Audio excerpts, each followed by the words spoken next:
மற்ற நபிமார்களுக்கு மற்ற சமூகத்திற்கு கொடுக்கப்படாத 4 சிறப்புகள் எனக்கு தரப்பட்டிருக்குது, 4 வழங்கப்பட்டிருக்குதுன்னு சொல்லிட்டு அடுத்து ஸல்லல்லாஹு அலைஹி வஸல்லம் சொல்றாங்க, நான் 5வது ஒன்னு கேட்டேன் அல்லாஹ்விடத்துல. ஒன்னு என்ன, காஃபத்துல் லின்னாஸ், உலக மொத்தத்தில் எல்லா மக்களுக்கும் இறை தூதராக ஸல்லல்லாஹு அலைஹி வஸல்லம் அவர்கள் அனுப்பப்பட்டாங்க. கடைசி வரைக்கும் அவங்க தானே நபி. ஈசா அலைஹிஸ்ஸலாம் வருவாங்கல்ல, ஈசா அலைஹிஸ்ஸலாம் வர போறாங்க. ஆனா அவர்கள் வந்தாலும் கூட இந்த உம்மத்தில் ஒரு நபராகத்தான் வருவார்களே தவிர தன்னுடைய இன்ஜீலிலே சொல்லப்பட்டதை அவர்கள் என்ன செய்ய மாட்டாங்க, செயல்படுத்த மாட்டார்கள், அமல் நடத்த மாட்டார்கள். குர்ஆன் தான் வழி. ஸல்லல்லாஹு அலைஹி வஸல்லம் அவர்கள் தான் அவர்களுக்கும் நபி. இந்த உம்மத்தில் ஒரு நபராக தான் வருவாங்க.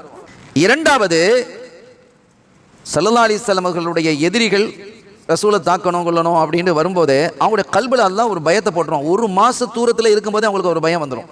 ஸல்லல்லாஹு அலைஹி வஸல்லம் நினைச்சாலே அவங்களுக்கு ஒரு அச்சத்தை அல்லாஹ் ஏற்படுத்தி இருந்தான். மூன்றாவது, ஜுஇலத்தில் அர்து லனா தஹூரன் வ மஸ்ஜிதா, இந்த பூமி முழுவதும் தஹூராகும் மஸ்ஜிதாகும் நமக்கு ஆக்கப்பட்டிருக்கிறது. பள்ளிவாசல்ல தொழுகிறோம், தொழ முடியாத ஒரு நிலை. வீட்டில் தொழலாம் தானே, தொழலாம். கடையில் தொழலாம் தானே, தொழலாம். ரோட்டில் ஒரு பகுதியில் துப்புரவாக இருந்தால் தூய்மையாக இருந்தால் தொழலாம் தானே, தொழலாம். கடற்கரையில் தொழலாமா, தொழலாம். இப்படி பூமி முழுவதையுமே நமக்கு அல்லாஹ் தஆலா தொழும் தலமாக ஆக்கி வைத்திருக்கிறான். முந்தைய காலத்தில் அது கிடையாது, பள்ளிவாசலில் மட்டும்தான் தொழ முடியும்.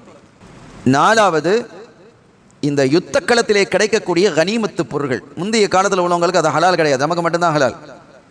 யுத்தத்தில் கிடைக்கக்கூடிய பொருள்கள் எடுக்கிறாங்க, எடுத்து பங்கு வச்சாங்களா இல்லையா, அது இந்த உம்மத்துக்கு மட்டும்தான். அப்போ முன்னால் உள்ள உம்மத்துக்கள் என்ன செஞ்சாங்க, அந்த பொருள்கள் எல்லாம் யுத்த களத்தில் கிடைக்கக்கூடிய பொருள்கள் எல்லாம் ஒரு இடத்துல கொண்டு வந்து வச்சிருவாங்க.